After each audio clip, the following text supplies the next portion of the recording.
Hey y'all, so looks like we're gonna have to back up and punt with the workbench. Everything fell apart. Well, it didn't fall apart. It actually held when I took the clamps off. I transported it out from the field to here, brought it indoors. Everything held together. And when I was in the process of moving it around, I saw a pretty good sized gap in between two pieces that were glued together. So I literally was able to pull it apart with my hands. And then from there I just went through and took a long-handled flathead screwdriver and just went through and ran that through all the seams, and everything busted apart. So I'm thinking that the glue, first I said I might have a bad batch of glue, but I don't think that's the case, because the squeeze out, I do have one section that stayed glued together. This was the beefiest piece. It's actually 2.5 by, but it was actually the lightest piece, which tells me that it was the driest. And it seemed like it glued up well. So with that being said, I think the rough cut was just too wet in combination with the conditions that it was in. It was outside when I glued it together. I covered it with a tarp at one time because of the rain. I moved it under a barn, but it just stayed outside soaking up the humidity. And I think with the wet wood, the humid air, some of the glue, when I pulled them apart, literally was just looked runny still.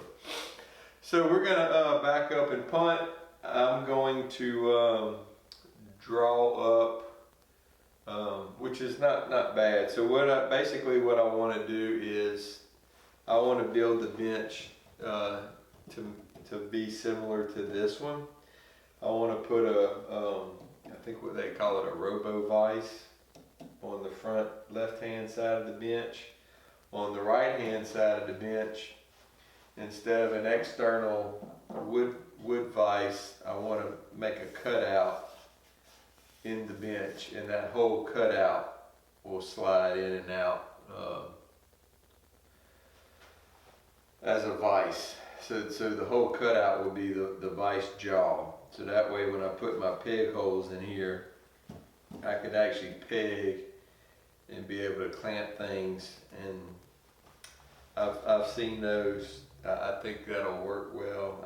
I think I can get it figured out to build it like that. And so what I'm going to do is I'm going to clean up these pieces.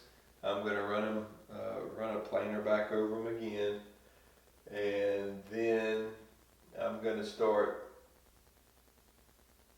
cutting things and lining things out to cut. So my front legs, I know on my front left hand side I want my leg to be flush with the table face, so that way that robo vise, it's a long vise, has that leg to mount to that's even with the face of the table. The other leg I don't want to put flush with the face of the table. I want to inset it back into the table some, so that way my vise can run in and out without it interfering with the leg. So some things to consider. So I'm going to have to redraw it up and figure out how I'm going to build it. Which leads me to this. Get very discouraged when things like this happen, because you spend so much time and effort to do something and it not turn out right. But once again, we try to find joy in the Lord in all things,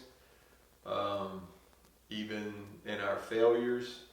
So this has I try to be mindful of that. So this is teaching me lessons, and I think a friend of mine and I have joked this is lesson 86,473 because it seems like it's one thing after another. But yeah, it's learning patience. It's learning that if I take the time and do things better beforehand, I won't have to redo them. I get caught up, especially with videoing now. I want to hurry up and put stuff out, and I just need to learn to take my time and plan, and just video that as well, and have that part of the journey.